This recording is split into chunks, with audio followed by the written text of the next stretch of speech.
नमस्कार, आपले स्वागत आहे जळगाव अपडेट न्यूजमध्ये।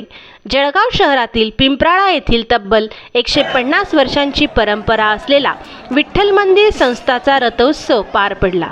मोठ्या संख्येने भाविक या रथोत्सवामध्ये सहभागी झाले होते। जळगाव शहरातील पिंपराळा या परिसरामध्ये दरवर्षाप्रमाणे यावर्षीही विठ्ठल रुक्मिणीचा उत्सव पार पडला। या रथाची आकर्षक पद्धतीने सजावट करण्यात आली होती।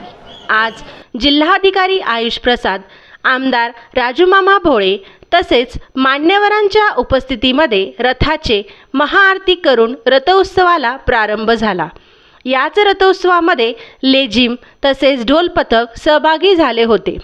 वाजत गाजत जल्लोषात विठ्ठल पांडुरंगाचा जयघोष करत पिंपराळा परिसरात मार्गक्रमण झाला। यावेळी रथावर मार्गामध्ये ठिकठिकाणी पुष्पवृष्टी तसेच जलवृष्टी करण्यात आली होती। पहा याबाबतचे लाईव्ह कव्हरेज।